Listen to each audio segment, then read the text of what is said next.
Could an Assassin's Creed game set during World War II actually work? Well, I want to go over today some pros, some cons, as well as potentially what a game set during that conflict might look like. Now, as always, if you do enjoy today's video, don't forget to leave it a nice, thick and juicy like. Of course, if you enjoy this kind of content, you want more like it, be sure to hit that big red sexy subscribe button right underneath the video. Also got to thank my channel members. You guys help make these videos possible. If you want to join, get access to the exclusive perks that they get, then be sure to check out that blue join button. Anyway, let's begin. Now, you might notice in the background that I am playing the World War I section of Assassin's Creed Syndicate for footage on a game where I talk about a World War II Assassin's Creed. Now, I can do a video about World War I and if it could work, but I think there's some different aspects to that conflict where I think World War II might lend itself a bit better to a game. But if you want me to do a World War I video, let me know down below and I will do one. Now, as for World War II, let's talk some pros. Why could it work for this franchise? Number one, I think it will offer probably the easiest to hate villains and the villains who seem the most like the Templars we have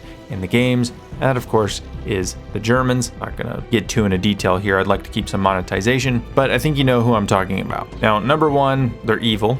That's kind of easy pickings right there. But number two, their hunt for ancient artifacts seems so similar. I'm sure it had some inspiration for the Templars and Abstergo that we have in this franchise, as they believe some of these objects, such as the Spear of Destiny, Thor's Hammer, the Holy Grail, they would all grant them the ability to win this conflict that they started. They had a lot of occult things going on. It seems to fit just almost too perfectly into what would make some good antagonists for this franchise. Not to mention, just from a gameplay perspective, if you set the game in a city that is being occupied, it makes it easy to set up some gameplay revolving around espionage, sabotage, being able to rescue civilians from the occupiers, maybe even retrieving resources for your resistance group. There's a lot of cool things that I think could be involved in terms of gameplay and whatnot that would really lend itself well to a game set in this era. And of course, the fact that if you are going to be in an occupied city, a lot of these cities are still European cities with tight enough streets that you can hop around rooftops and offer a pretty grand experience. I think either Paris or Warsaw would make for great settings for a game like this, and I'd be very intrigued to see what kind of setting they might decide on if we do go that way. I do think if they go the Warsaw path and we join the Polish resistance, I think it could, number one, be great just to see that side of things that I don't think gets shown enough in popular media. But I think because of how far the Polish resistance went, even after occupation, the different places that they went to, I think you could see various places that we could travel to that I think could be pretty interesting for the sake of the game. And I think it would also lend itself well to tracking down them as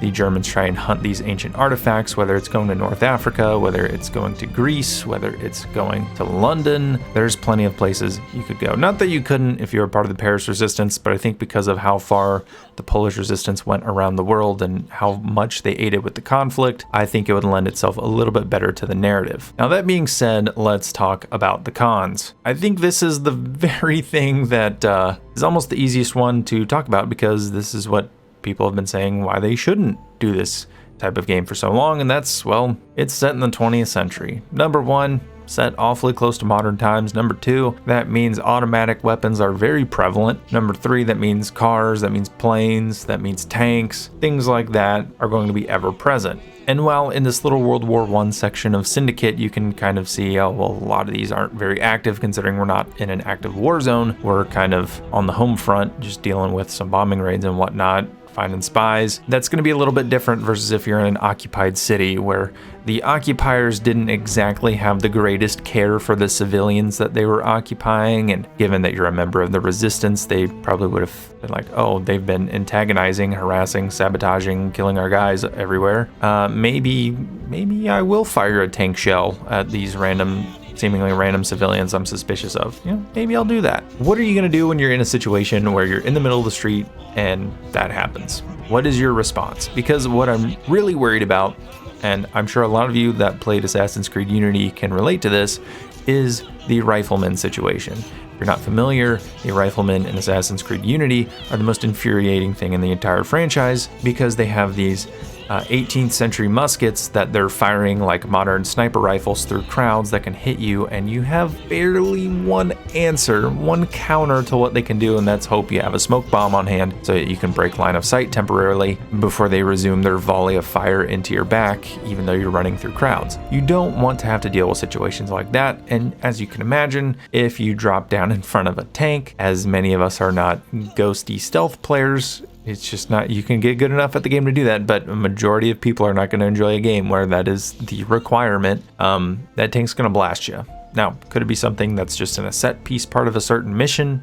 Maybe, but I'm just saying, I can see how even a guy who's on a mounted machine gun on the street, just at a checkpoint, you get spotted for whatever reason. MG42 is a little bit more powerful than a guy with a blade. So anyway, that is the pros. That is the cons. I think we can see a bit of both sides here, where it would be really cool and where it'd be like, this is infuriating if you're trying to sell me an Assassin's Creed fantasy. So what could the game look like? Well, like I've already described, I think being set in a city, my prime two candidates would of course be either Paris or Warsaw, and then having maybe some smaller settings on the side that you can go and visit. I think that would make for a very fun playground. And of course, you're doing the espionage, you're doing some sabotage, going after these little areas where you can gather information or destroy enemy supplies, maybe try and affect their supply lines, communication, that sort of thing. I think that's some of the more broad details of what you might be doing in terms of the gameplay loop. But I think to get into more specific detail, what should the game feel like when you're playing it? What should the aura of it be? You of course have RPG Assassin's Creed games that are a bit more open. You have ones that are more city-based. What will this one be like? Is it going to be the same run around parkour type of thing? Is it going to be like the Ezio trilogy where you feel like this overpowered assassin who can just take out everyone and you're kind of a tank? Or is it going to be something more like Unity where you need to be a little bit more stealthy? You need to really rely on the tools and the tactics on hand to be able to get through a situation. And I definitely think it should have a unique flavor. I think this type of game should be about survival. I think one of the key aspects of a lot of modern media when it comes to World War II is the idea that war is about survival. There are no heroes. There are simply people trying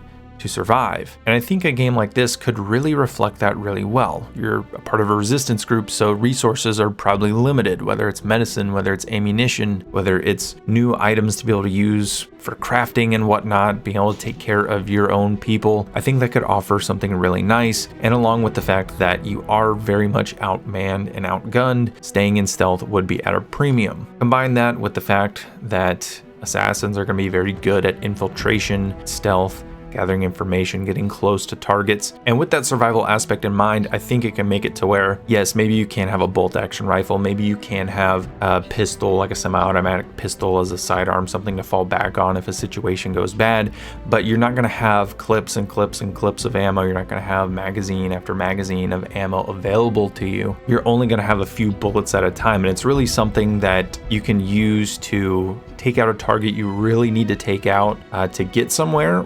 Or it's something to where if things do go bad, it can get you out of a situation, but it's not necessarily, you're not going to go in running and gunning. I think that is what it really should be about. So yes, you might find a really nice bolt action rifle, but you might only have 3 or 4 bullets.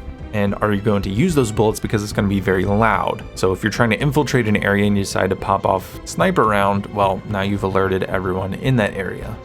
Could you wait it out? I don't know. That would depend on what the gameplay, what the game devs decide. You know, can you wait that out and then go in and still infiltrate? I don't know. I think there could be some pretty interesting, more hardcore survival aspects to Assassin's Creed, and I think that could work really, really well in a game like that. And again, this goes back to being a part of a resistance group, and I think something with historic World War II tactics could come into play here. Traditionally, by the time you get to the Second World War, you have squads. Granted, we're in a resistance group, so is it going to be as organized as an actual army? Probably not, but they were fairly well organized for the fact that they were not professional standing armies. So you got to think of World War II tactics. You have squads, and each person in the squad does have a certain role that they fulfill. You'll have a rifleman who's kind of a rifleman. You'll have a guy who, or a couple of guys who will man a machine gun potentially. You might have a sniper, you might have a guy with a submachine gun. Basically a few guys or girls in a group that will be able to fulfill a certain role. I think you throw an assassin in there, kind of adding that unique role to it. You sort of have this almost proto special forces vibe to it. I think that could be very interesting, very intriguing for this type of game, as of course your squad would have the special twist of having an assassin, so being able to infiltrate and get close to people will mean that you'll have access to information that no other squad in the resistance group will be able to gain access to. And I think, again, that can make for some really cool gameplay and some very interesting storylines that we could potentially have. Now again, all of this sounds fantastic, but what happens when you do end up in a situation where it's just you, your hidden blade, and maybe a pistol with a few bullets in it, and you're staring down the barrel of a guy with a mounted MG42 and he's just spotted you? What are you going to do then? Well, again, you don't want to have that Unity situation where you don't really have a chance aside from tossing a smoke bomb. Now, in that situation, could a smoke bomb work? Potentially. It's a decent counter, but they could still shoot you through the smoke because an MG42 fires about 1,200 rounds per minute, which is a lot faster than an 18th century musket. And it doesn't even have to be just one guy. It could be a group of guys with MP40s, it could be a tank, it could be any number of things where people have automatic weapons or tank shells or an artillery piece. That's going to present a problem. So how do you counter that situation?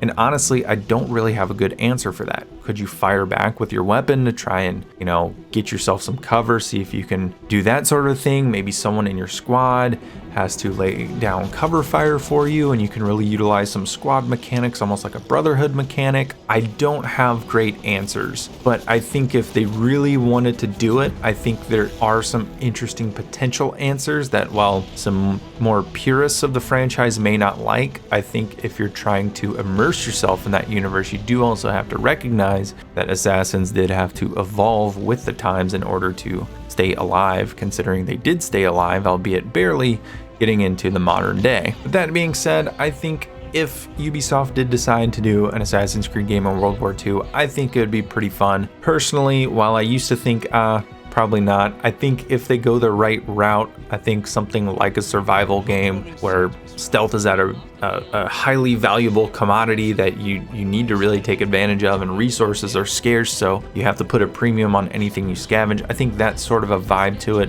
could be really awesome and make for a fantastic experience. But let me know down below what you think. Do you think they should even do the World Wars? Do you think they should go past Syndicate and more into the modern times? Let me know down below. Let's have a conversation about it. I will see you guys in the next video.